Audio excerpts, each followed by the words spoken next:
वृषभानुदेवी नवशशिलेखे ललिता सखी गुण रमित विशाखे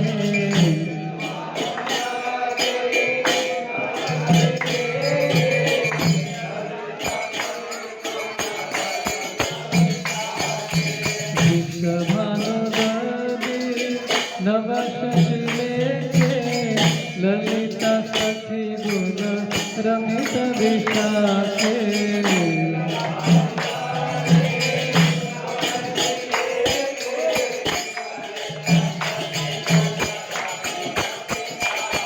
ओ राधे जय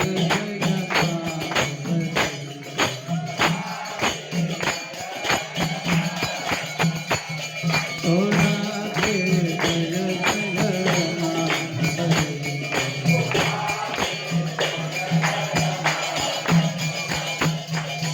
करुणां कुरु मयि करुणा भरिते सनक सनतन वर्णित चरिते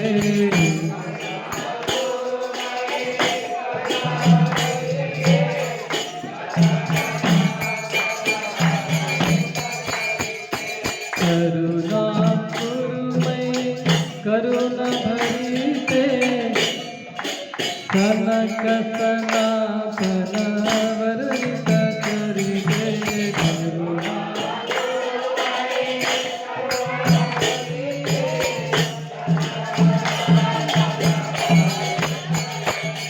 ओ राधे जय जय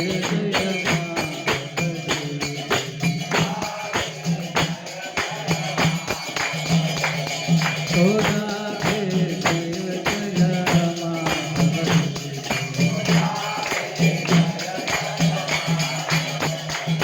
हरे कृष्णा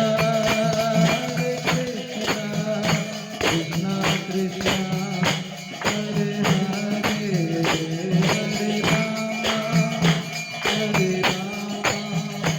राम राम हरे हरे हरे कृष्णा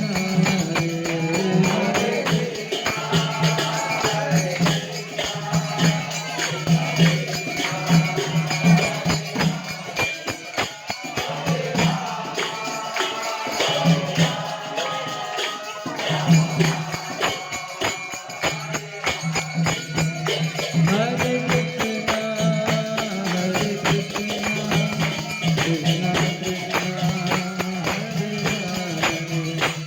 हरे राम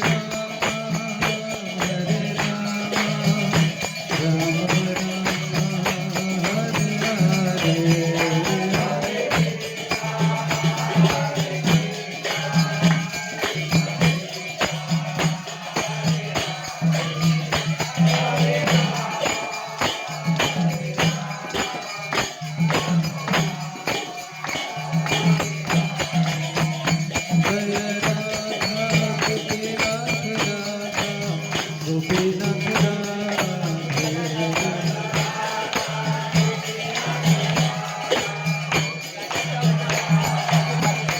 जय गौरनिता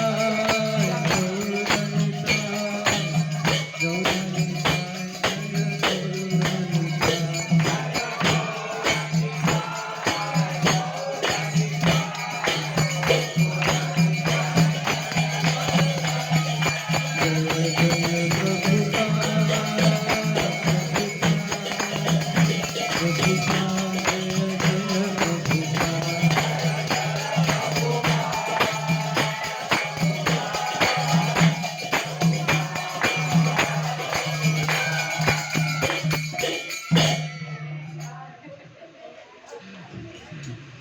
लगता है उसके गले में एम्पलीफायर है।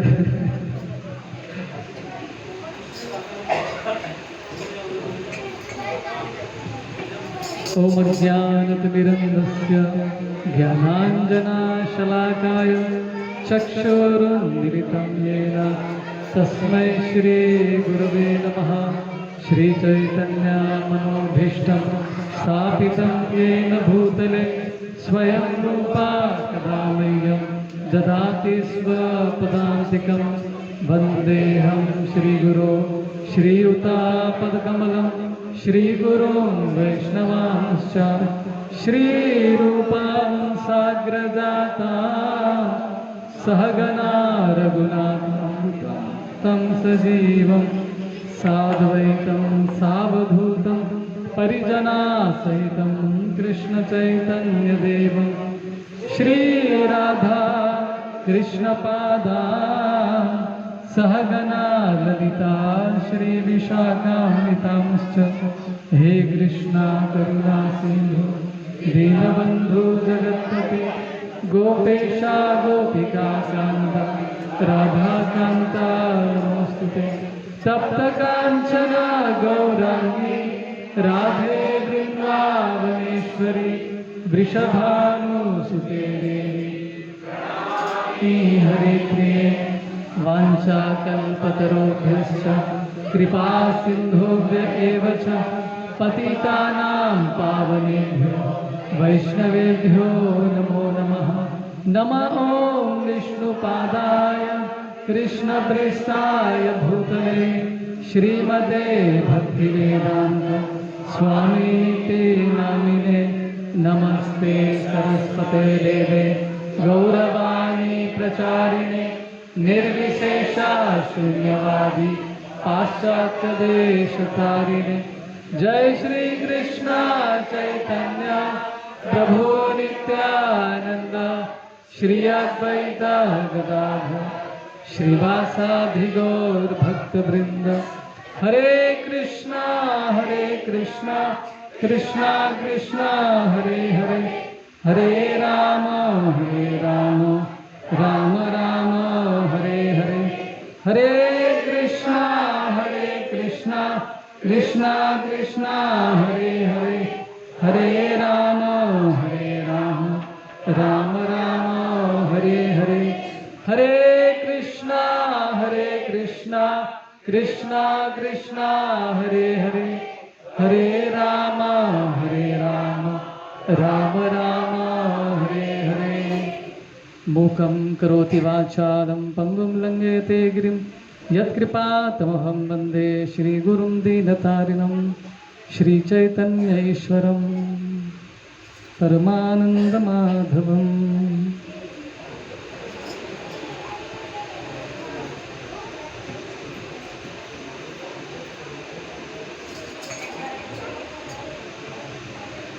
हरे कृष्णा। तो आप सबका स्वागत है हमारे यहाँ पे कांजूर मार्केट सत्संग प्रोग्राम में, साप्ताहिक सत्संग प्रोग्राम में। तो पिछले हफ्ते हम लोगों ने जन्माष्टमी मनाया था, काफ़ी अच्छे से प्रोग्राम हो गया था। तो भी बलराम जयंती से लेकर झूलन यात्रा से लेकर सब फेस्टिवल ही फेस्टिवल होता है। किसी व्यक्ति ने पूछा है कि इस्कॉन में हमको आना है तो कब आना है, कब आपके मंदिर में त्यौहार होता है। तो फिर हम हंसने लगे हर 2 दिन के बाद कुछ ना कुछ त्यौहार होता है, कुछ ना कुछ होता रहता है मंदिर में।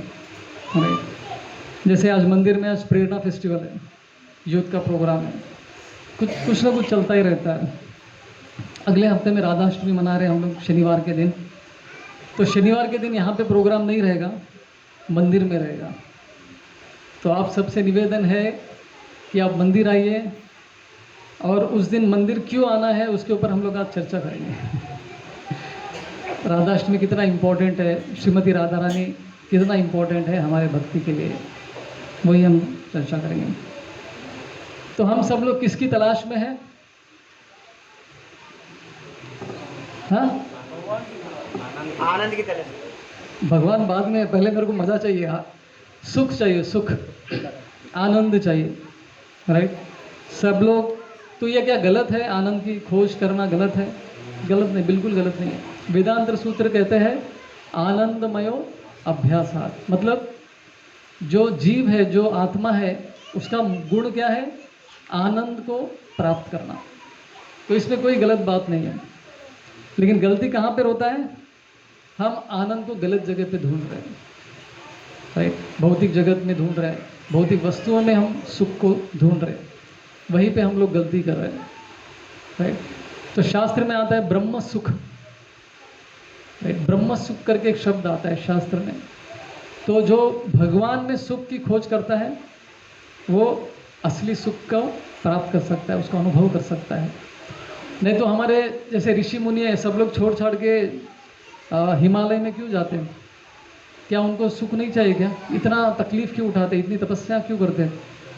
कुछ बड़े सुख के लिए वो लोग वहाँ पे जाते हैं।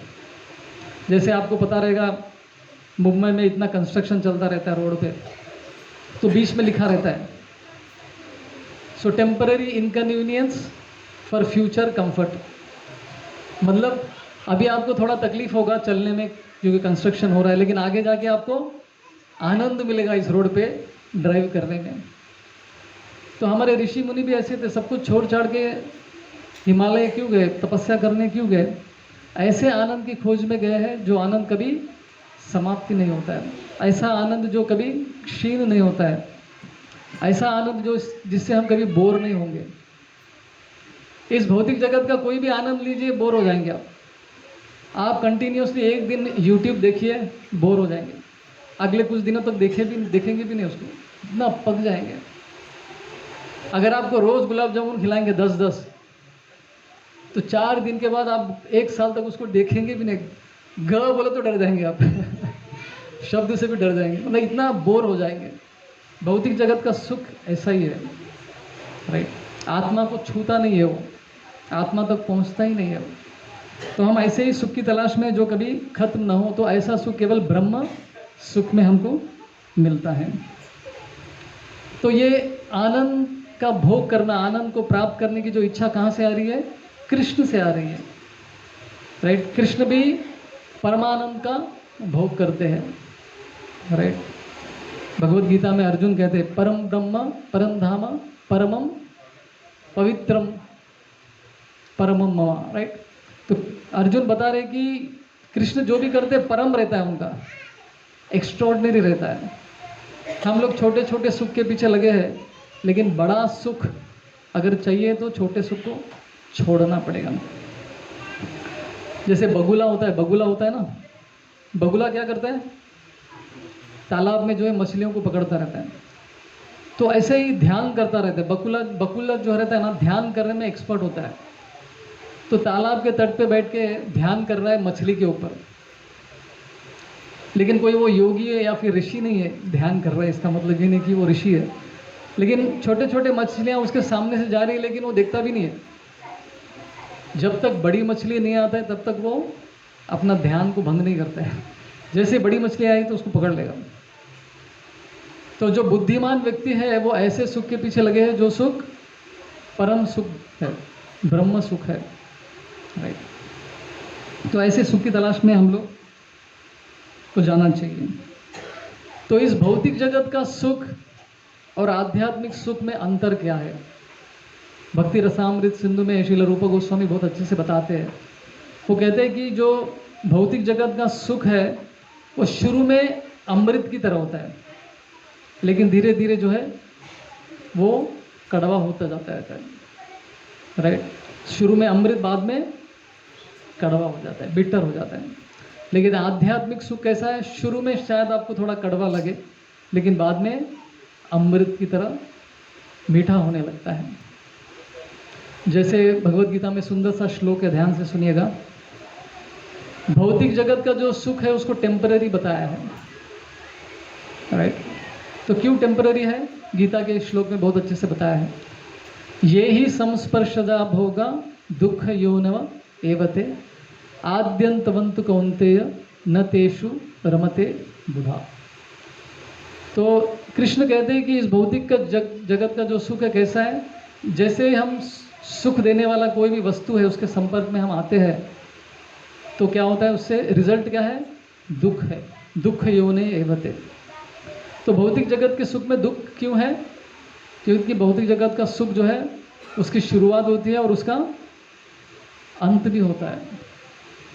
तो हमको ऐसा सुख नहीं चाहिए जो अंत हो जाए जिसका। जैसे मैं हमेशा उदाहरण देता हूँ, बबल गम, चिविंग गम खाते हैं, शुरू में अमृत लगता है, धीरे धीरे धीरे अमृत गायब हो जाता है, और धीरे धीरे बाद में ऐसा लगने लगता है कि हम फिर भी चबाते रहते हैं ना, उसका रस निकलने के बाद भी हम लोग चबाते हैं, लेकिन बाद में क्या होता है, वही दुख का कारण बन जाता है। यहाँ पे पेन होने लगता है, जबड़ों में पेन होने लगता है। तो भौतिक जगत का सुख ऐसे है, शुरू में थोड़ा सा अमृत, अमृत भी बोलता, अमृत नहीं है वो, थोड़ा सा कुछ तो अच्छा लगता है, बस धीरे धीरे धीरे वो कड़वाहट की तरफ जाता है, और वही जो पदार्थ है, वस्तु है, हमको दुख में परिवर्तित हो जाता है। राइट। तो ब्रह्म सुख के पीछे हमको भागना है। शास्त्र में बहुत सारे उदाहरण है, जैसे पांडवों ने महाभारत के युद्ध में वो जीत गए। राइट। इतना बड़ा मारकाट हुआ है, 64 करोड़ लोग जो है उस युद्ध में मारे गए, 64 करोड़। अभी इतना घमासान युद्ध, इतने सारे लोग मर गए, इसके बाद राजा युधिष्ठिर महाराज बने। इतना करने के बाद भी कितने साल तक उन्होंने राज्य संभाला? केवल 36 साल तक वो राज्य पालन किए। इतना करने के बाद भी केवल इतना ही। तो जैसे उनको पता चला युधिष्ठिर महाराज को, कृष्ण चले गए, अपने धाम चले गए, जैसे उन्होंने ये न्यूज़ सुना, खबर सुनी, तो युधिष्ठिर महाराज ने बोला कि अभी हमको हमारा भी टाइम हो गया जाने का, अभी हमको राज्य पाठ कुछ नहीं चाहिए। इतना बड़ा राज्य, पूरे दुनिया के राजा थे वो, भारतवर्ष के राजा थे। तो क्षण भर में उन्होंने क्या किया, छोड़ दिया उसको। किसके लिए? ब्रह्म सुख के लिए वो सब कुछ छोड़ के चले। भरत महाराज इतने बड़े राजा थे, तो भगवान की खोज में जो है वो वन की ओर निकल पड़े, सब कुछ छोड़ छाड़ के। बहुत सारे उदाहरण हैं। तो हम देख सकते हैं कि कैसे ब्रह्म सुख में आनंद ही आनंद है। हरे कृष्णा। ये दोनों को कोई संभाल सकता है क्या?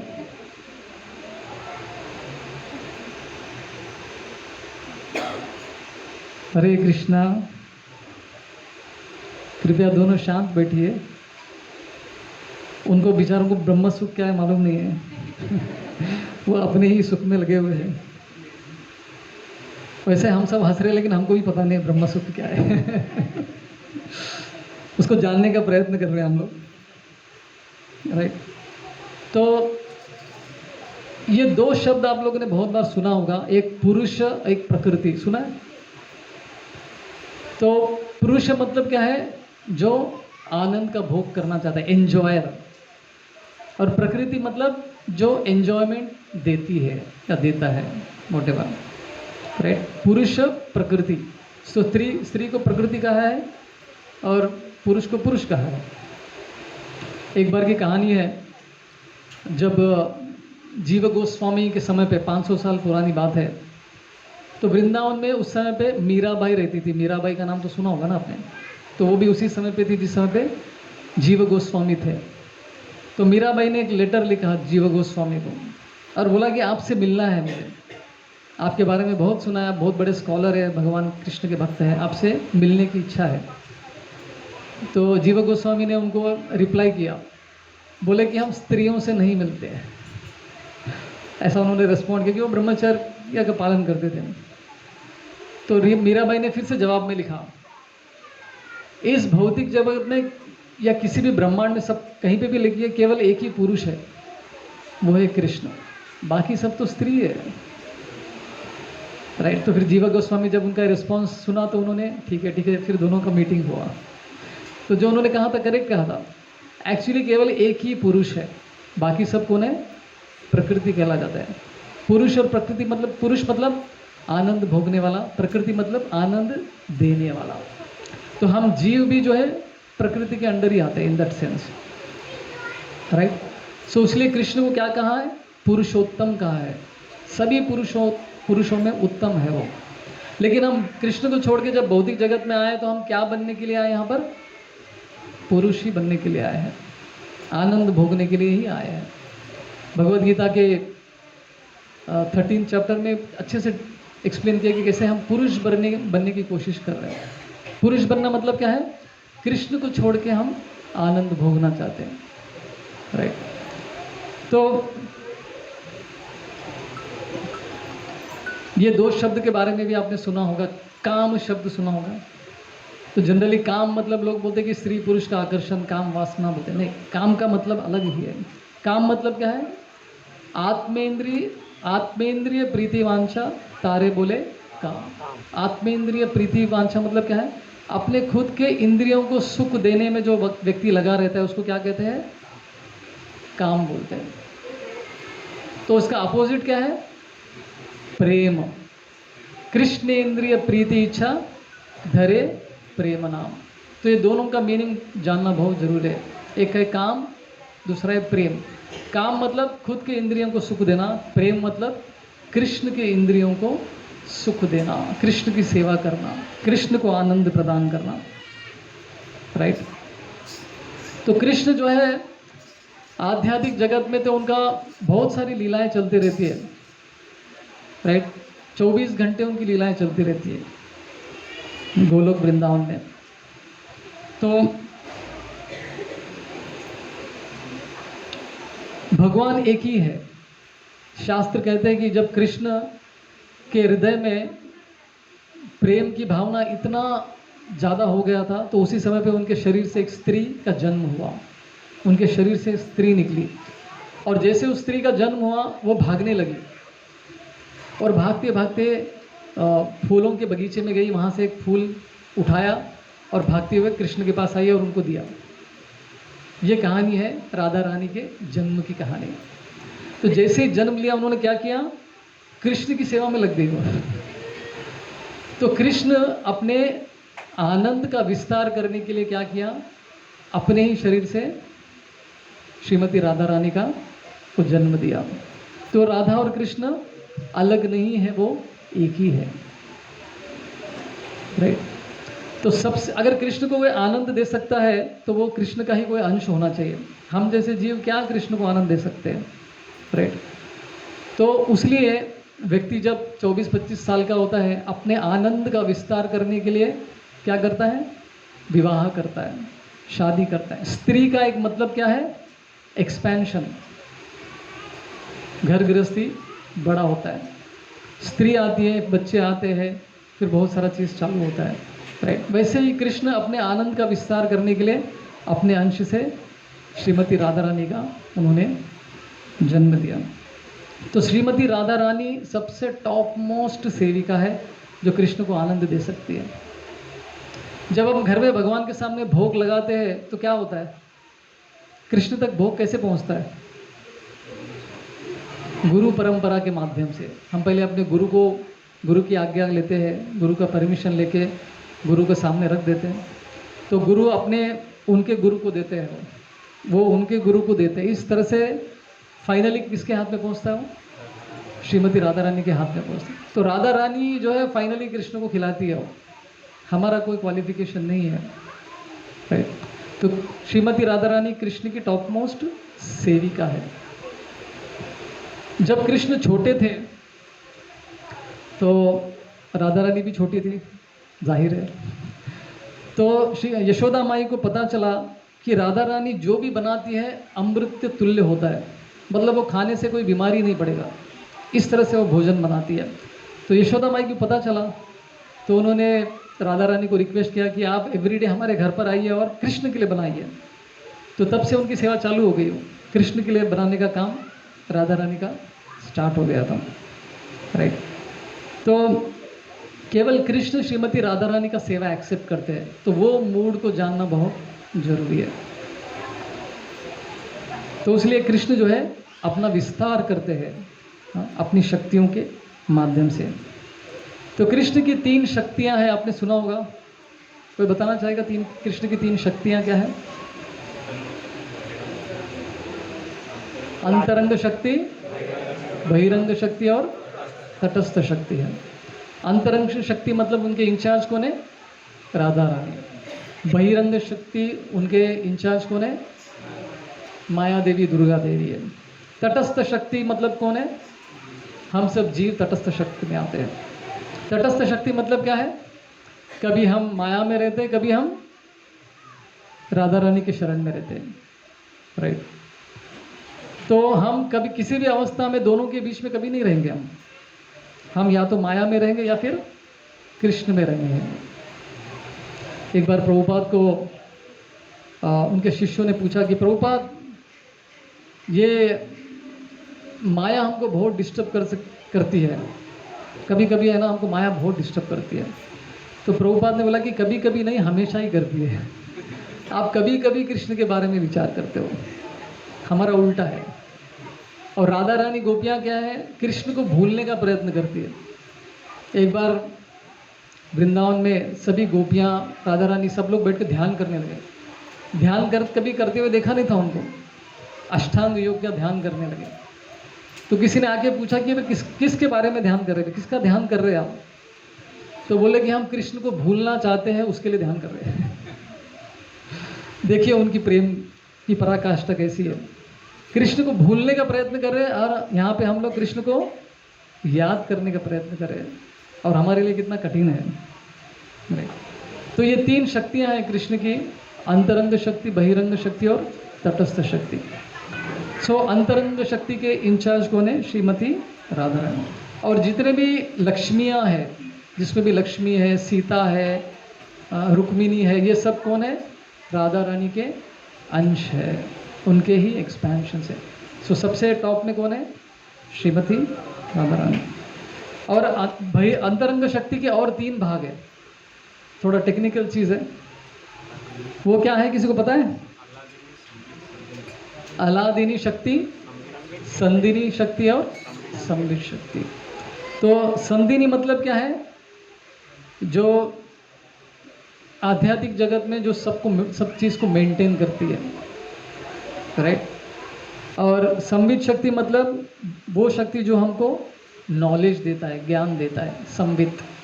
और अल्लादिनी शक्ति मतलब कृष्ण का प्लेजर पोटेंशियल, कृष्ण को आनंद देने वाली शक्ति जो है वो लादिनी शक्ति उसे कहते हैं। तो राधा रानी जो है इस लादिनी शक्ति का सोर्स है, स्रोत है, राइट। सो जो भी कृष्ण के माध्यम से जो आनंद प्राप्त होता है वो श्रीमती राधा रानी के द्वारा ही होता है। और कृष्ण और राधा रानी को कभी भी हम लोग अलग नहीं कर सकते। प्रभुपाद जी उदाहरण देते हैं, जैसे आग है, आग की शक्तियाँ क्या क्या है? आग की 2 शक्तियाँ, एक है हीट मतलब गर्माहट देती है, और दूसरी क्या है? लाइट देती है। ये दोनों आग की शक्ति है। तो ये 2 शक्ति, लाइट और हीट, हम आग से अलग कर सकते हैं क्या? कभी भी नहीं कर सकते। उसी तरह से राधा और कृष्ण को कभी भी हम अलग कर ही नहीं सकते, इतने कनेक्टेड है वो, राइट। राधा कृष्ण प्रणय विकृतिर अलादिनी शक्ति रस्मा, राइट। तो राधा एंड कृष्णा एक है, आनंद का विस्तार करने के लिए दोनों अलग हो गए हैं। एक सेविका बन गई, एक सेवा प्राप्त करने वाले बन गए हैं। तो बाद में चैतन्य महाप्रभु आके उन्होंने क्या किया, ये 2 अलग अलग राधा कृष्ण को फिर से एक कर दिया, वो है चैतन्य महाप्रभु, राइट। श्री कृष्ण चैतन्य राधा कृष्ण नाही अन्य। तो चैतन्य महाप्रभु कितने कृपालु है, देखिए कॉम्बिनेशन अवतार है। राधा रानी का मूड है, राइट, राधा रानी का मूड जो है कृष्ण की कैसी सेवा करनी है, तो वो मूड में चैतन्य महाप्रभु आए हैं, जो कि कृष्ण ही है, लेकिन मूड किसके लेकर आए? राधा रानी के मूड में आए हैं। तो चैतन्य महाप्रभु को हमको हाईएस्ट चीज़ देने के लिए आए हैं, जो राधा रानी का प्रेम है कृष्ण के प्रति, वो प्रेम के बारे में बताने के लिए आए। बहुत रेयर है। 500 साल पहले भारत में किसी भी मंदिर में श्रीमती राधा रानी की मूर्ति नहीं थी, उनकी पूजा ही नहीं होती थी। कहीं पे भी देखिए आप, कृष्ण अकेले उनकी पूजा होती है। द्वारकाधीश अकेले है, बगल में उनके कोई नहीं है। रुक्मिणी का मंदिर कहीं दूर है। उडुपी कृष्ण अकेले है, वहाँ पे कोई नहीं है वहाँ पे। तो पहले या फिर लक्ष्मी नारायण की सेवा होती है, सीता राम की सेवा होती थी, राइट। लेकिन राधा कृष्ण का जो वर्शिप है वो कब स्टार्ट हुआ? 500 साल पहले ही स्टार्ट हुआ है। और उसको देने के लिए श्रीला माधवेंद्र पुरी आए, राइट। तो ये बहुत रेयर है। जब कृष्ण आते हैं उसके बाद में चैतन्य महाप्रभु आते हैं, तभी राधा रानी के बारे में चर्चा होती है। बाकी किसी भी युग में उनकी चर्चा नहीं होती है, किसी को पता ही नहीं है कौन है, क्योंकि वो कृष्ण का प्राइवेट लाइफ है। कृष्ण के प्राइवेट लाइफ के बारे में पहली बार चैतन्य महाप्रभु द्वारा हमको पता चला है। किसी भी शास्त्र, भागवत में राधा रानी का नाम ही नहीं है, किसी गोपी का भी नाम नहीं है उसके अंदर। सुखदेव गोस्वामी जब भागवत सप्ताह करने के लिए बैठे, भागवत कथा करने के लिए बैठे, तो भागवत कथा से पहले सभी गोपियाँ आई उनसे निवेदन करने के लिए। सुखदेव गोस्वामी से निवेदन करने लगे कि आप भागवत कथा बताने वाले हैं, कृष्ण की लीलाओं के बारे में बताने वाले हैं, हमारा नाम बिल्कुल नहीं लेने का। गोपियों ने ये निवेदन किया सुखदेव गोस्वामी को, तो सुखदेव गोस्वामी ने पूरा कंट्रोल किया शुरू से एंड तक उनका नाम नहीं लेने के लिए, लेकिन उनसे कंट्रोल नहीं रहा हुआ। फाइनली इनडायरेक्टली उन्होंने भागवत में राधा रानी का नाम ले दिया, इनडायरेक्टली लिया। वो कैसे लिया? अनया राधितो, ऐसा करके दिया, राधा करके नहीं बताया, राइट। सो राधिका या राधा का मतलब क्या है? ये वर्ड आता है आराधना से, पूजा करने, पूजा या आराधना उसका शब्द होता है। तो श्रीमती राधा रानी का जीवन का उद्देश्य एक ही है, कृष्ण की आराधना करना, कृष्ण की सेवा करना, कृष्ण की भक्ति करना, राइट।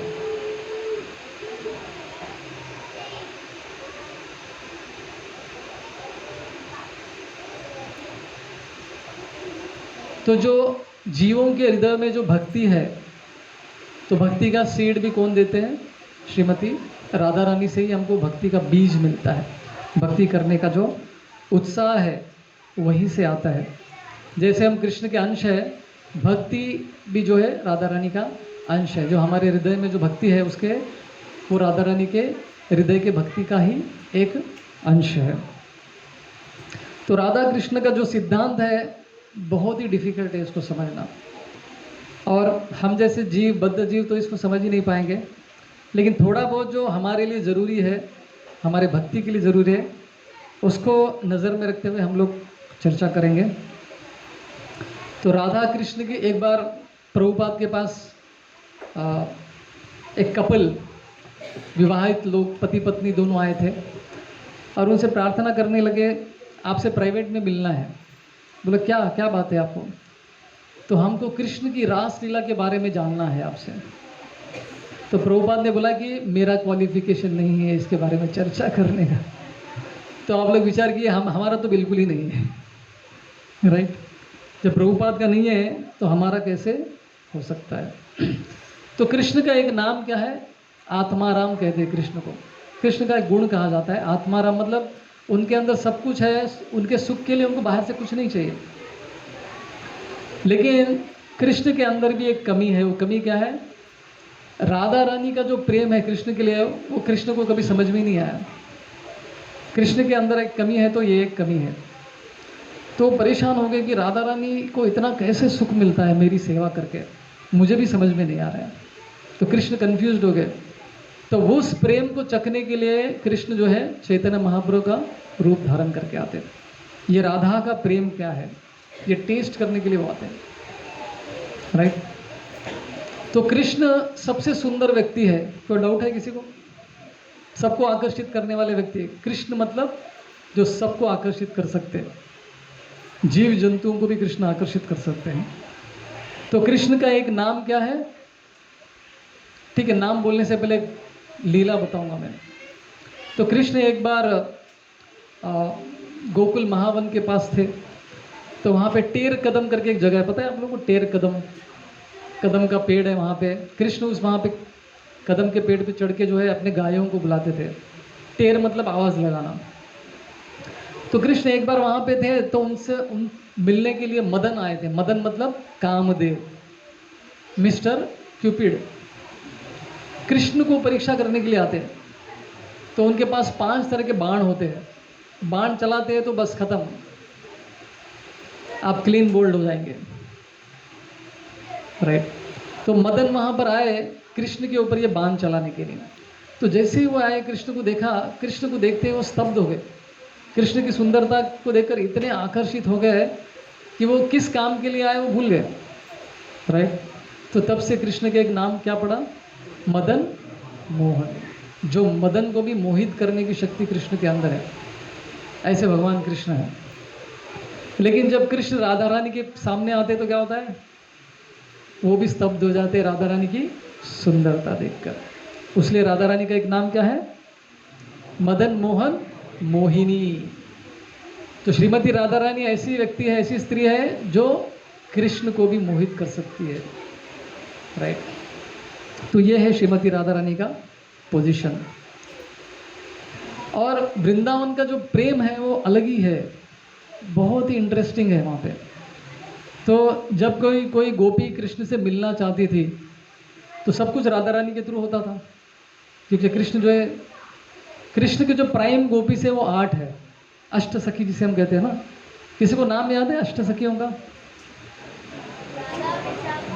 राधा रानी को छोड़ दीजिए, उनको छोड़ के और 8 है। अपने मंदिर में ललिता और विशाखा है, ठीक है। और 6 के नाम बता सकते हैं आप लोग?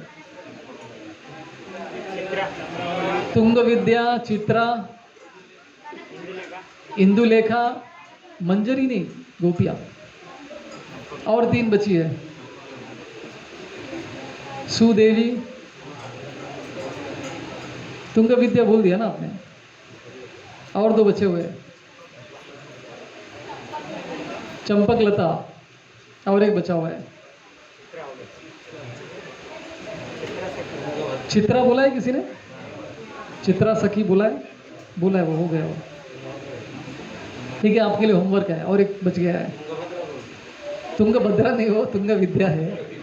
तुंग विद्या बोल दिया, ऑलरेडी बोल दिया है।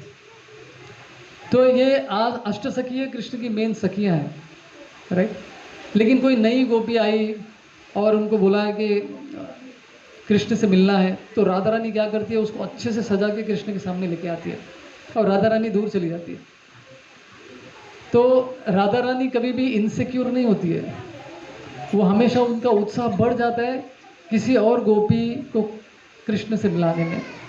तो वहाँ का प्रेम इस तरह से, और ऐसा करने से राधा रानी के हृदय में प्रेम की भावना और बढ़ जाती है, डबल हो जाती है। भौतिक जगत में क्या होता है, अरे मुझे सामने रहना है, बाकी सब पीछे आओ, राइट। एक बार प्रभुपाद जी किसी कंट्री के इस्कॉन टेम्पल में पहुंचे थे, तो वहाँ पे सब प्रभुपाद के सामने बैठे थे।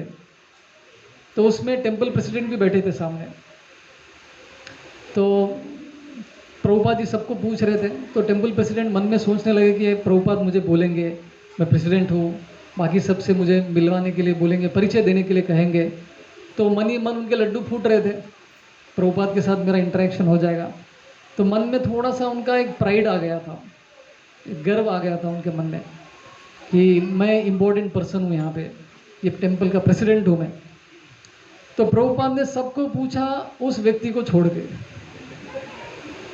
तो मन ही मन सोचने लगा, उसका पूरा शुद्धिकरण हो गया था, राइट। फिर बाद में विचार करने लगा कि प्रभुपाद सब जानते हैं कि मेरे मन में क्या चल रहा था, राइट। तो उसी तरह से कृष्ण का प्रेम प्राप्त करना है तो दूसरों को सामने खड़ा करना है। जैसे हमारे इनका एक फेमस स्टोरी है अब्दुल कलाम आज़ाद का, बहुत ही अच्छा स्टोरी है। तो अब्दुल कलाम आज़ाद के एक इंचार्ज थे, उनका नाम भूल गया मैं, किसी को याद है तो बोल सकते हैं। तो उनके जो बॉस थे, इसरो में जो बॉस थे उनके, तो एक बार कुछ तो उनको रॉकेट लॉन्च करना था, तो रॉकेट फेल हो गया, लॉन्च नहीं कर पाए, कुछ तो गड़बड़ हो गया। तो बहुत पैसा बर्बाद हो जाता है उसमें। तो फिर प्रेस वाले सब आ गए बात करने के लिए। तो उनके इंचार्ज बॉस ने क्या किया, सबको पीछे भेज दिया और वो सामने आए, बोले कि मेरी गलती की वजह से ऐसा हुआ है। उन्होंने पूरा दोष अपने ऊपर ले लिया। बाद में कुछ समय के बाद फिर वही रॉकेट वो लोग अच्छे से लॉन्च कर पाए। तो उस बार इनके बॉस ने क्या किया, वो पीछे रह गए और बाकी सबको सामने किया, इनकी वजह से ये रॉकेट आज लॉन्च हुआ है करके। तो ये सेम मूड जो है गोलोक वृंदावन का मूड है। सब लोग जो है दूसरों को कृष्ण के सामने करते हैं। अभी कभी आपने कौवे को गाना गाते हुए सुना है क्या? नहीं, बस भौतिक जगत में हम क्या सुनते हैं, कोयला जो है, कोयल जो है, कोयला नहीं सॉरी कोयल जो है मधुर गाता है, राइट। कोयल गाने के लिए माना जाता है।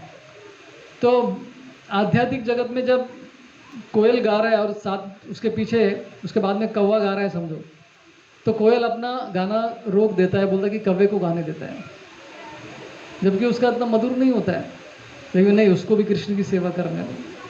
तो ऐसा मूड जो है गोलोक वृंदावन में होता है, राइट। और ऐसा करने से सबको ज़्यादा एक्सटेसी किसको मिलता है? जो दूसरों को सामने करता है उसको ज़्यादा खुशी मिलती है। ये अलग ही एक फॉर्मूला है, तो इसको समझना बहुत ज़रूरी है, राइट। आप वृंदावन में जाएंगे, वहाँ पे हर व्यक्ति क्या जप करता है? राधे राधे राधे राधे।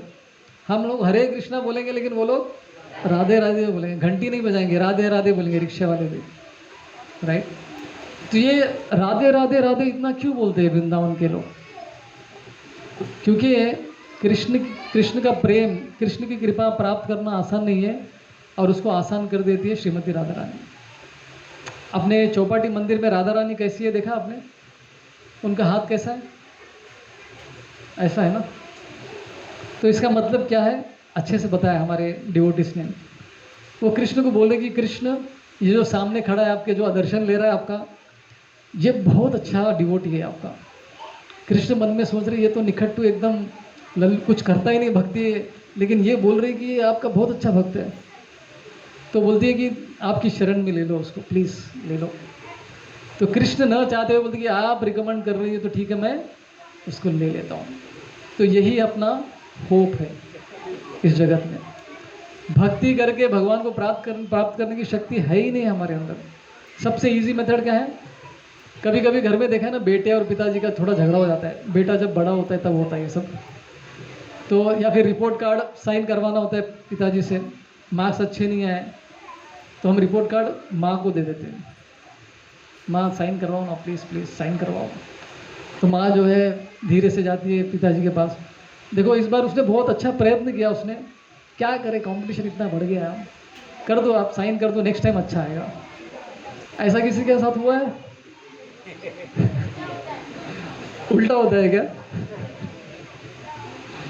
उल्टा मतलब क्या? पापा आराम से कर देते साइन, हाँ, मम्मी नहीं करती। आपकी माँ ने नोट कर लिया, आपकी माँ बैठी है पीछे कहीं तो, राइट। तो लेकिन कृष्ण का अगर प्रेम, कृष्ण की कृपा प्राप्त करना है तो राधा रानी की शरण में जाना है, बहुत आसान हो जाता है वो, नहीं तो मुश्किल है भगवान कृष्ण का प्रेम प्राप्त करना। तो इसलिए जब हम राधा रानी का नाम लेते हैं तो कृष्ण प्रसन्न होते हैं, जब हम कृष्ण का नाम लेते हैं तो राधा रानी प्रसन्न हो जाती है। तो चैतन्य महाप्रभु ने क्या किया, इनका उनका क्या, दोनों का भी ले लेते हैं। तो इसलिए हमको हरे कृष्ण महामंत्र दिया है। तो इसको महामंत्र क्यों बोला गया है?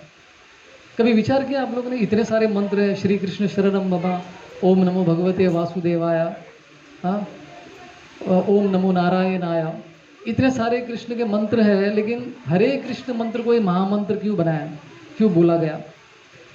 क्योंकि इसमें राधा रानी का भी नाम है। हरा मतलब क्या है? हरे मतलब राधा रानी का नाम है, कृष्ण कृष्ण का नाम है, राइट। राम मतलब क्या है? कुछ लोग राम बोलते हैं, कुछ लोग बलराम बोलते हैं, लेकिन जो कृष्ण को प्लेजर देने वाली पोटेंसी को भी राम कहा गया है, प्लेजर पोटेंसी। तो ये तीनों शब्द इतने पावरफुल है, हरे, राम और कृष्ण। और शास्त्र क्या कहते हैं? विष्णु सहस्त्र नाम में बताया गया है कि 1000 विष्णु के नाम राम के एक नाम के बराबर है। तो आप किसका नाम लेंगे?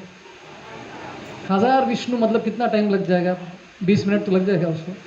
1 सेकंड में राम बोल दिया तो उतना ही फायदा मिल गया आपको।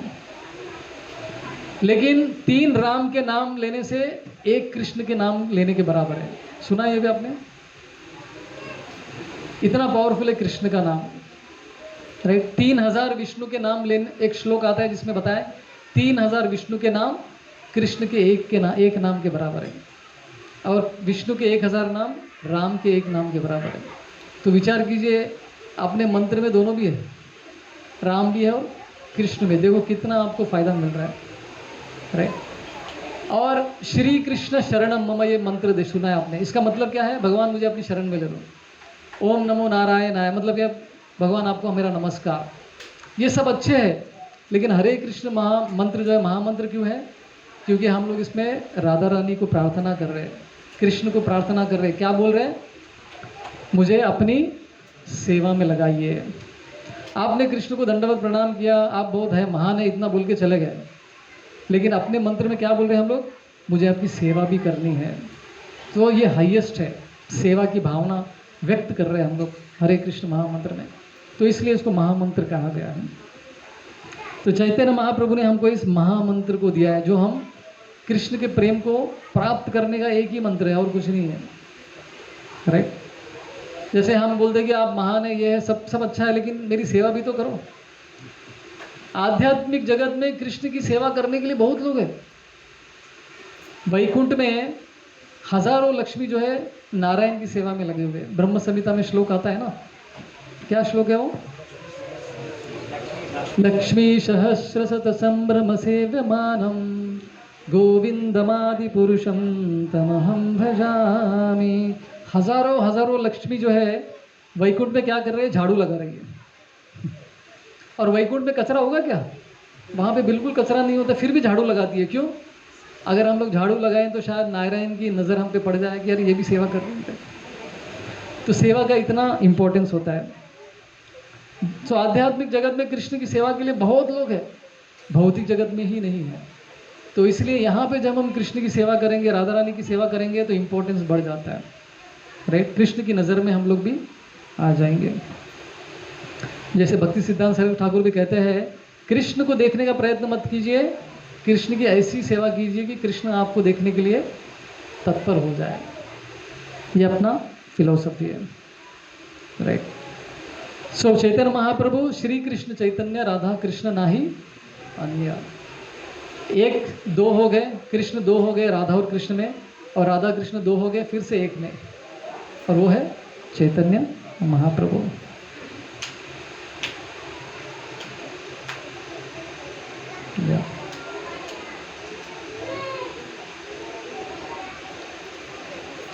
अभी हम देखते हैं कि राधा रानी इस भौतिक जगत में उनका जन्म कैसे हुआ। राइट? एक बार कृष्ण जब गोलोक वृंदावन में थे आध्यात्मिक जगत में, तो उनको यहाँ पे आना था, भौतिक जगत में उनके आने का समय हो गया था। तो उन्होंने राधा रानी से कहा कि राधा रानी आपको भी आना पड़ेगा, मैं जा रहा हूँ। तो राधा रानी ने बोला कि मैं आऊँगी, लेकिन एक कंडीशन पर, पहले गोवर्धन और यमुना वहाँ पे जाना चाहिए, उनके बगैर मैं नहीं आऊँगी। उनका कंडीशन था। तो फिर हंस के कृष्ण बोलने लगे कि वो तो ऑलरेडी चले गए, उनका ऑलरेडी वहाँ पे जन्म हो चुका है, गोवर्धन और यमुना देवी का। तो फिर राधा रानी भी तैयार हो गई जन्म लेने के लिए। तो उनका जन्म इस तरह से होता है। श्रीमती राधा रानी के माता पिता का नाम जानते हैं? वृषभानु उनके पिता और कीर्तिदा उनकी माता है। तो वो दोनों की संतान नहीं थी। वो बहुत समय से चाह रहे थे कि उनकी कोई संतान हो, काफ़ी समय हो गया था। उनके पिछले जन्म में भी उन्होंने बहुत तपस्या की थी। राइट? अपने भगवान की जो कंसॉर्ट है, लक्ष्मी है, रुक्मिणी है, उनको अपने पुत्री के समान प्राप्त करना था उनको। राइट? महालक्ष्मी को अपनी बेटी की तरह उनको प्राप्त करना था। उसके लिए उन्होंने बहुत तपस्या की थी। तो इस जन्म में जब वो वृषभानु और कीर्तिदा बनकर आए, तो एक बार वृषभानु जो है यमुना के तट पे गए थे वहाँ पे कुछ कार्य के लिए। तो वहाँ पे तट में उनको एक कमल का फूल दिखा, और उस कमल के फूल में एक छोटी सी लड़की दिखी उनको। तो श्रीमती राधा रानी का जन्म जो है साधारण जन्म नहीं है, किसी माँ के गर्भ में उनका जन्म नहीं हुआ जैसे कृष्ण का है। तो उनका जन्म जो है कमल के फूल के ऊपर है। ऐसा जन्म और किसका था? ब्रह्मा जी का तो था। सीता देवी का भी जन्म ऐसे ही हुआ था। पद्मावती का भी जन्म ऐसे ही हुआ था, कमल के फूल में उनका जन्म हुआ था। राइट? तो इस तरह से वृषभानु जो है छोटी लड़की को अपने घर ले गया थे। इतनी सुंदर लड़की थी। श्रीमती राधा रानी के अंग का कलर क्या था? Golden complexion. राइट? सुनहरा रंग। इसलिए चैतन्य महाप्रभु भी जब आते हैं तो गोल्डन कंप्लेक्शन में उनका जन्म होता है। तो इतने प्रसन्न हो गए दोनों, वृषभानु और कीर्तिदा। उनके जीवन का लक्ष्य जो है पूरा हो गया था। ऐसी कन्या का जो है उनके घर में आ गई थी। लेकिन खुशी की भी बात थी, लेकिन दुख की भी बात थी। दुख की ये बात थी कि वो छोटी लड़की आंख खोल ही नहीं रही थी, आंखें बंद ही था उसका। जब से आई तब से आंखें बंद करके रखी है। तो दोनों टेंशन में आ गए कि भाई ये लड़की अंधी है क्या? कुछ आवाज़ कर रहे तो भी इशारा नहीं करती है क्या? बहरी है क्या? कुछ बोलती भी नहीं, रोती भी नहीं है, कुछ भी नहीं कर रही है। तो बहुत दुखी थे लोग। तो भगवान से प्रार्थना कर रहे थे कि ये क्या हो गया, ये कैसी कन्या आ गई, दिखने में इतनी सुंदर है, हाँ, लेकिन वो देखती ही नहीं है, सुनती ही नहीं है, बोलती ही नहीं है, रोती ही नहीं है, क्या किया जाए। तो ऐसा विचार करते करते वृषभानु के मन में आया था कि अरे नारद मुनि अगर कृपा कर जाए तो शायद ये उठ जाए, ऐसा उनके मन में विचार आता है। तो उसी समय में कुछ देर के बाद नारद मुनि वहाँ पे आते हैं और वो देखते कि अरे कृष्ण की जो प्रेमिका है श्रीमती राधा रानी का जन्म इनके घर में हो गया, तो बहुत प्रसन्न हो जाते हैं। तो वो आते हैं उनके घर में, वृषभानु बोलते कि अरे हम बेटी आंख नहीं खोल रही है, कुछ कीजिए। तो नारद मुनि बोलते कि मुझे प्राइवेटली उसे मिलना है, आप सब लोग बाहर जाइए। दरवाज़ा बंद कर दिया उन्होंने और छोटी सी जो राधा रानी सोई थी उनके चरण में गिर गए वो, क्योंकि राधा रानी का दर्शन भी इतने आसानी से नहीं मिलता है। तो नारद मुनि इतने प्रसन्न हो गए कि श्रीमती राधा रानी का मुझे दर्शन हो गया।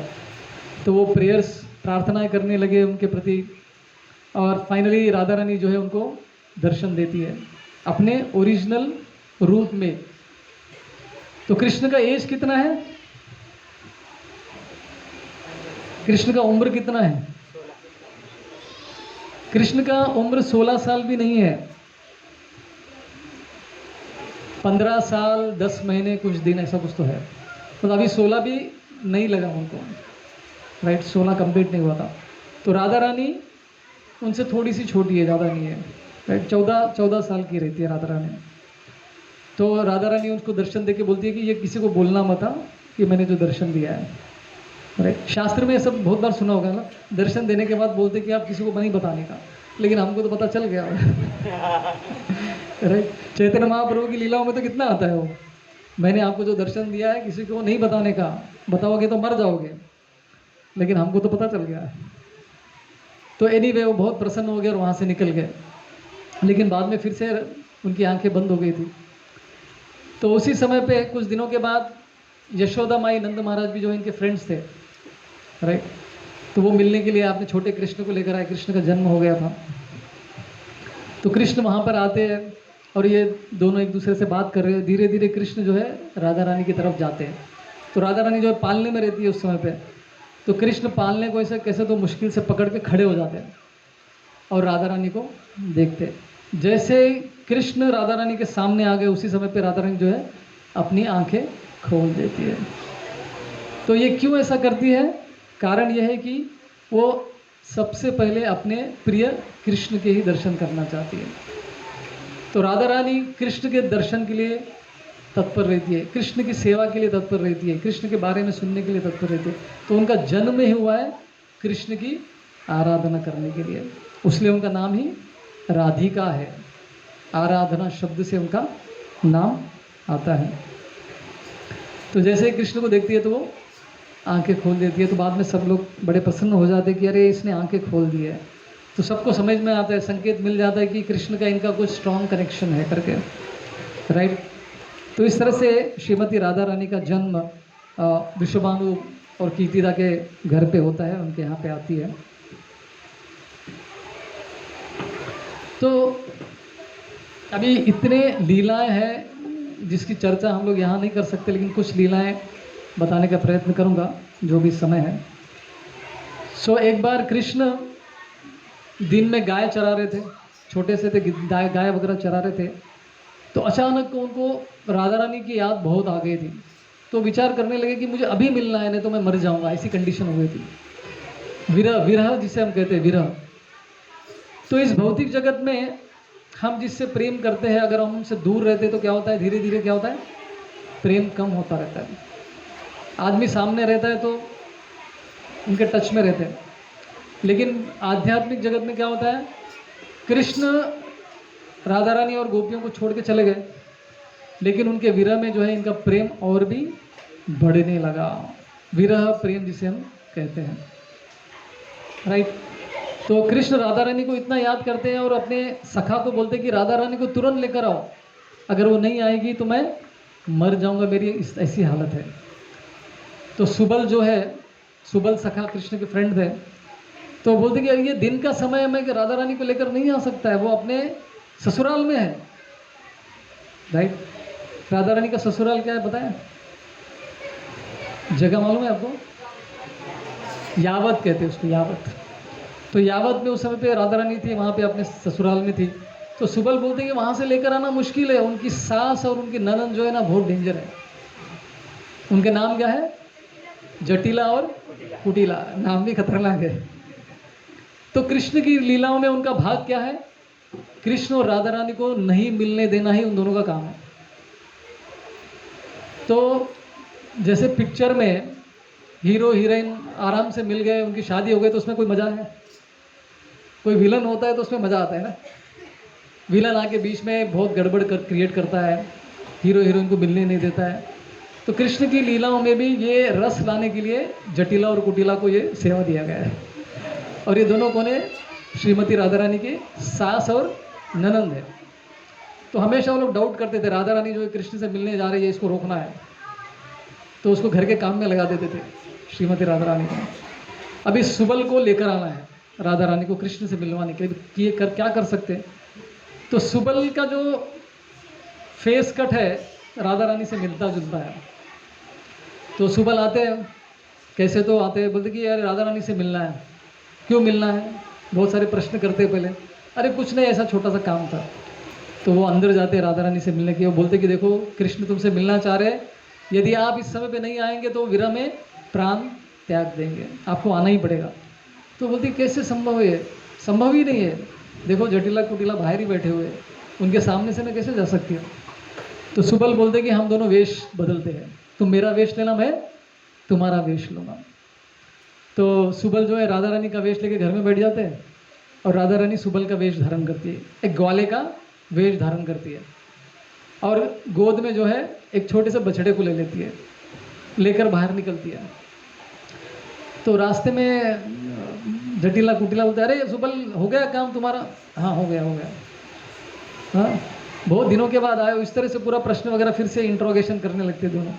तो कैसे तो छुटकारा पाकर जो है राधा रानी वहाँ से निकल जाती है सुबल का वेश धारण करके, और फाइनली कृष्ण से जाके मिलती है। तो इस तरह से बहुत सारी लीलाएं वहाँ पर होता है।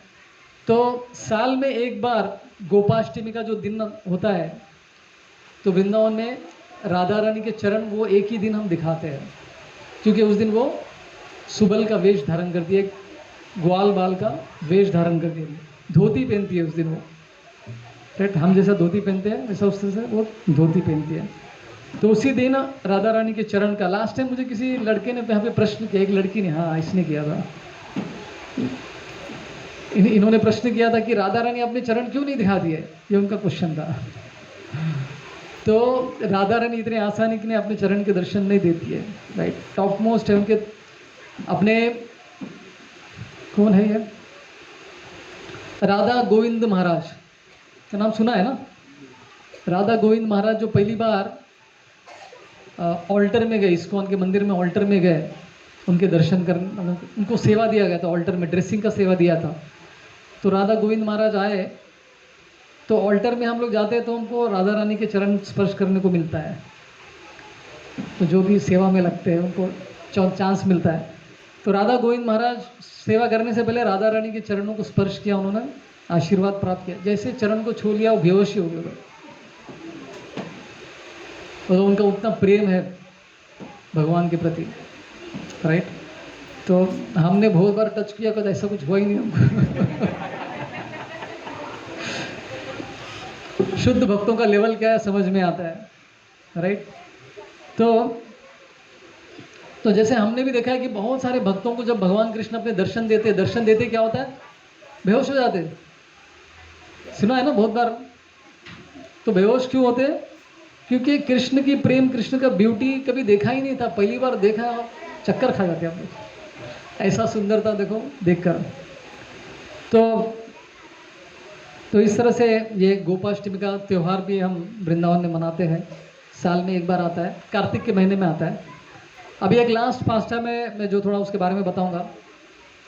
कृष्ण वृंदावन जाने से पहले, वृंदावन छोड़कर मथुरा जाने के लिए जब वो चले गए, तो जाते जाते गोपियों से एक वादा करते हैं, बोलते कि मैं वापस आऊँगा। हाँ, झूठा वादा था वो, तो कभी वापस आए ही नहीं है कृष्ण। राइट, तो आचार्य बहुत लोग प्रश्न करते हैं कि कृष्ण ऐसा क्यों वचन देते जो निभाते ही नहीं है, इनको इतना विरह में क्यों छोड़ के चले गए? तो आचार्य कहते हैं कि कृष्ण गोपियों के हृदय में जो प्रेम है उनके प्रति, उसका इंटेंसिटी बढ़ाने के लिए उनको छोड़कर चले गए। अगर कृष्ण उनके साथ में होते तो इंटेंसिटी शायद उतना नहीं होता, तो छोड़ के गए तो इंटेंसिटी बढ़ गया। इसको समझाने के लिए उदाहरण देता हूँ। जब आपको भूख लगता है तो दाल चावल कैसे लगता है? अमृत लगता है कि नहीं? एक्सपीरियंस है आप लोगों को?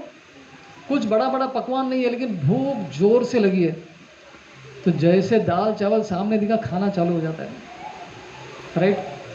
तो दो चीज़ें शास्त्र में कहा है, एक विरह है, दूसरा है संभोग।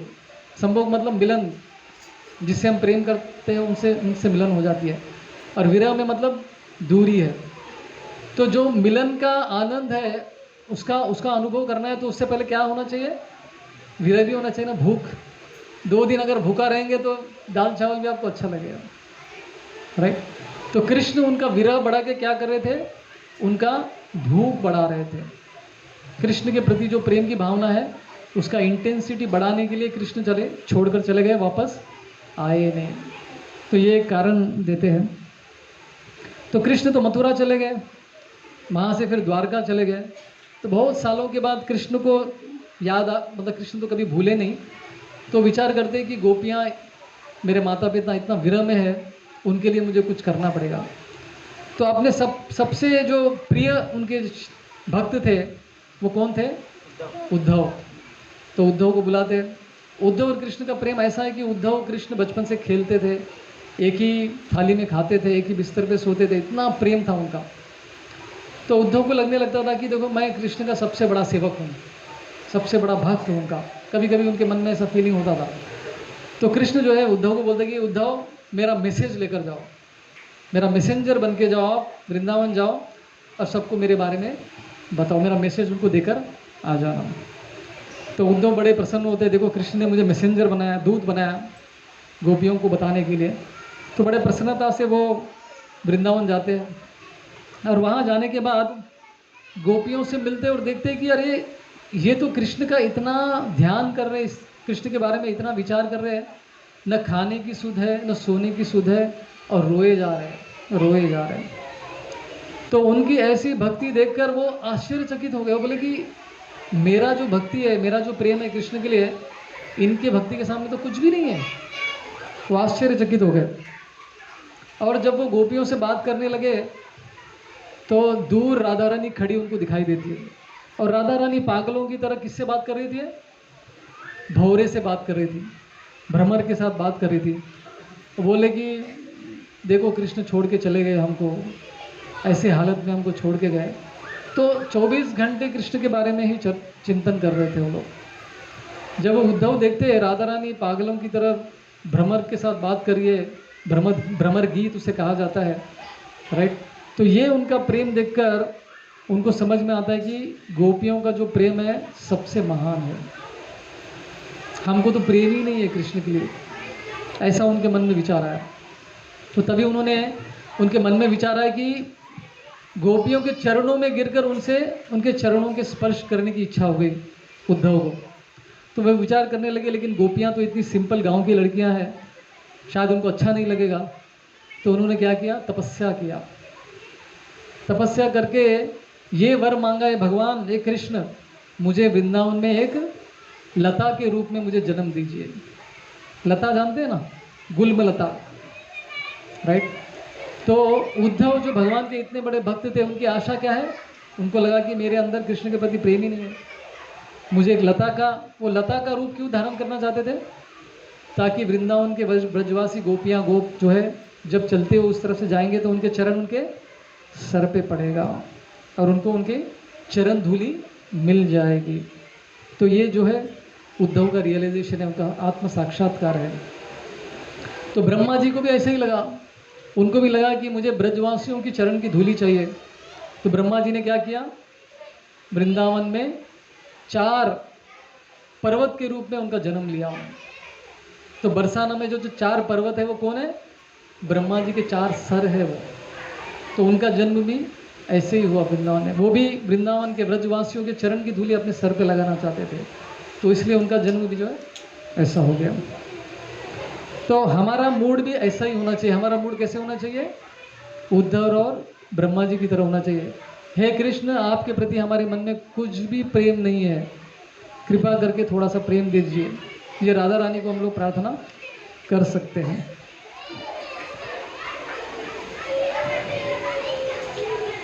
अभी फाइनली और भी बहुत सारी चीज़ें हैं। तो हम जो गोपियां हैं, श्रीमती राधा रानी है, उनकी जो प्रेम की पराकाष्ठा है, क्या हम इस तरह का प्रेम प्राप्त कर सकते हैं? राइट। उनका पोजीशन तो नहीं ले सकते, उनके सेवक के रूप में हम लोग अपना ध्यान कर सकते हैं।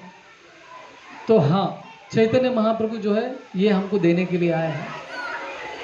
कृष्ण का ऐसा प्रेम हम भी प्राप्त कर सकते हैं, और उसके लिए एक फॉर्मूला जो है चैतन्य महाप्रभु ने हम सबको दिया है।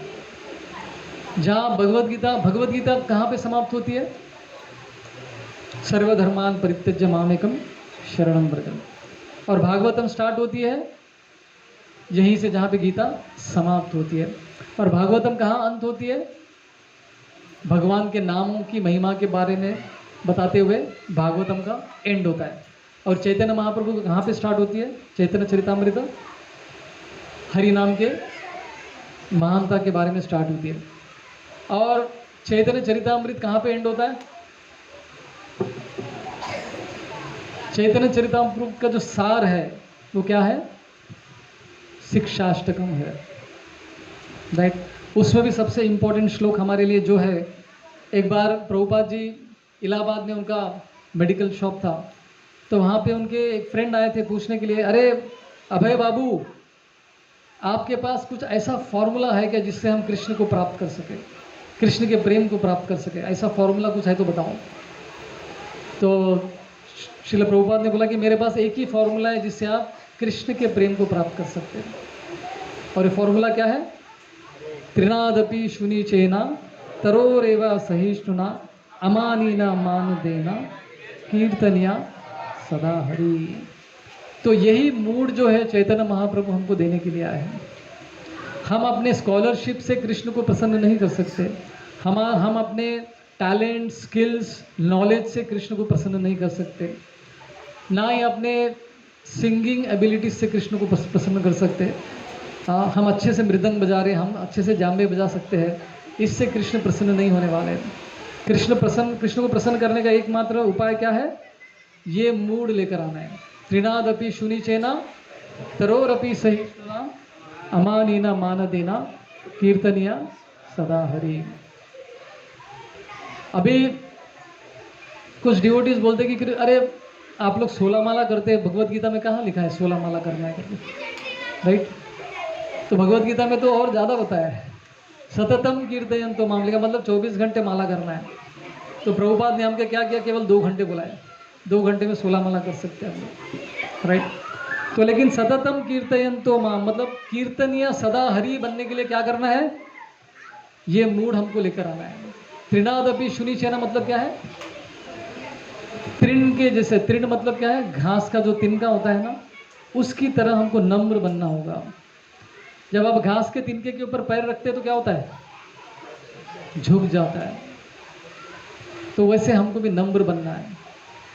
राइट। जो व्यक्ति कड़क खड़ा रहता है तो क्या होता है? टूट जाता है। तो लेकिन जो झुक जाता है वो बच भी जाता है और नम्रता भी हो जाती है। राइट। और सहन शक्ति किसकी तरह होनी चाहिए? पेड़ की तरह। पेड़ से हमको क्या क्या मिलता है? पेड़ से हमको छांव मिलता है, फल मिलते हैं, फूल मिलते हैं, पत्ते मिलते हैं, लकड़ी मिलता है, छांव मिलता है, ऑक्सीजन मिलता है, क्या क्या नहीं मिलता है। पेड़ मरने के बाद भी लकड़ी जो है हमको मिलता है। तो इतनी हमारी सेवा करती है, इतना सहन करती है हमको। राइट। तो ऐसी सहन शक्ति हम लोग जब लेकर आएंगे अपने जीवन में, तो हम कीर्तनिया सदा हरि बन सकते हैं। भगवान कृष्ण का नाम प्रेम से हम लोग ले पाएंगे। और सबसे मुश्किल जो ये है, तीसरा लाइन, वो क्या है? अमानीना मान देना। अमानीना मान देना मतलब दूसरों को रिस्पेक्ट देना और दूसरों से रिस्पेक्ट की आशा नहीं करना। राइट। जैसे मैं हमेशा कहता हूँ, जब दो व्यक्ति मिलते हैं, फ्रेंड्स रहेंगे, तो दोनों विचार करते कि कौन पहले हेलो हाय बोलेगा। वो बोलेगा तो मैं हाथ ऊपर करूँगा, वो दंडवत करेगा तो मैं बाद में दंडवत करूँगा। ये मन में चलता रहता है ना। मन में हमको लगता है कि देखो, अरे मैं तो एडवांस डिवोटी, मैं तो बहुत पुराना डिवोटी हूँ, उसको पहले दंडवत करना चाहिए, उसको पहले हाय हेलो बोलना चाहिए। ये हमारे सबके मन में ये चलता रहता है। आप एक्सेप्ट करो या ना करो, लेकिन चलता रहता है। राइट। लेकिन यहाँ पे ब्रह्मा जी, उद्धव जी क्या बोल रहे हैं? हम तो निम्न वर्ग के भक्त हैं। राइट। मुझे एक डिवोटी ने, मैं जब आश्रम ज्वाइन किया था, क्या ये संकेत था क्लास रोकने का? तो मुझे एक डिवोटी ने बोला कि जब मैं आश्रम ज्वाइन करा था, उन्होंने 2 चीज़ें मुझे बताई थी, मुझे अभी तक याद है, उसका पालन करने का प्रयत्न कर रहा हूँ मैं। तो पहले तो बोला कि आपके 4-5 साल भक्ति में आश्रम में बहुत अच्छे से निकल जाएंगे, पता भी नहीं चलेगा आपको। 6वें साल से जो है आपको चैलेंजेस आएंगे। राइट। अगर आप त्रिनादपि शुनिचेना की श्लोक को अपने जीवन में नहीं उतारेंगे तो लंबे समय तक भक्ति में नहीं रह पाएंगे। उनका रियलाइजेशन से उन्होंने मेरे को बताया। और दूसरा चीज़ उन्होंने बोला, जिस दिन आपके मन में विचार आ गया कि आप महान भक्त हो गए, उस दिन से आपका पतन चालू हो जाएगा। बहुत खतरनाक चीज़ था। तो मैं सन 2006 में उनसे सुना था। राइट। अभी भी याद है मुझे। तो ये राधा रानी का हमने इतना ये डिस्कशन किया है, चैतन्य महाप्रभु का इतना डिस्कशन किया है। तो एक एडवांस डिवोटी कभी भी नहीं सोचता है कि वो मैं एडवांस बन गया, मैं महान बन गया। यही उसके एडवांसमेंट का कारण है। जिस दिन हम सोचेंगे कि मैं महान हो गया, तो आप नहीं रहे। राइट। Like that. तो अमानी ना माना देना, दूसरों को रिस्पेक्ट देना और दूसरों से रिस्पेक्ट की आशा नहीं करना, ये 3 चीज़ें अपने जीवन में हम पालन करेंगे तो हमको वही प्रेम का अनुभव होगा जो वृंदावन की गोपियों को कृष्ण के प्रति प्रेम की भावना थी, टॉप मोस्ट प्रेम की भावना। और ये प्रेम की भावना ये देने के लिए चैतन्य महाप्रभु के सिवा दूसरा कोई दे नहीं सकता है। और हमारा सौभाग्य इतना अच्छा है कि हमको ऐसे मूवमेंट से हम लोग जुड़ गए जो चैतन्य महाप्रभु से स्टार्ट हुआ है।